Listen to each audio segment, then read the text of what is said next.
Hello guys, ഇത് പിന്നെയും ചക്ക. ഇത് നമ്മുടെ നാടൻ വരിക്കച്ചക്കയാണ്. ഇതെൻ്റെ അപ്പൂപ്പൻ പണ്ട് നട്ടതാണ്. നല്ല പഴക്കമുള്ള പ്ലാവാണ്.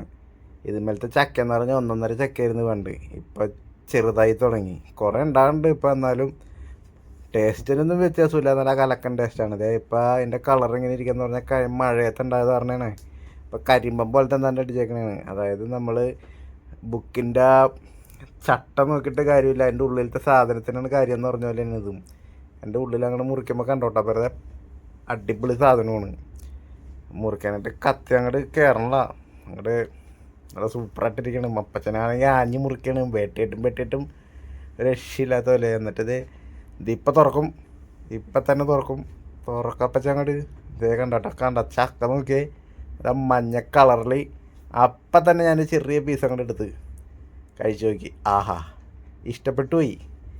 ഇത്രക്കും മധുരമാണ്, ഒന്നും പറയാനില്ല. ഇതുപോലത്തേക്കൊരു ചക്ക ബഡൊക്കെ കിട്ടുമെന്ന് എനിക്കറിയാൻ പാടില്ല. ഈ സാധനത്തിൻ്റെ കിട്ടിയായിരിക്കും. ഇപ്പം വിയറ്റ്നാമിയറിലും അങ്ങനത്തുള്ള സാധനമൊക്കെ അല്ലേ.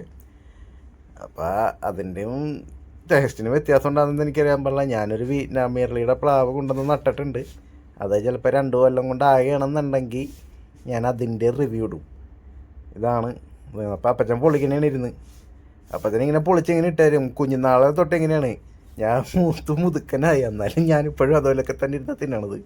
അപ്പച്ചൻ പൊളിച്ചിടുന്നു, ഞാൻ തിന്നുന്നു. അതിങ്ങനെ അങ്ങോട്ട് പോയിക്കൊണ്ടിരിക്കുന്നു.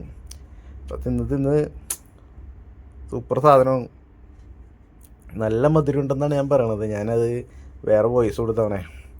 അപ്പം എല്ലാവരും നിങ്ങൾ ഒന്ന് സപ്പോർട്ട് ചെയ്യട്ടാ പ്ലീസ്. Okay, bye guys.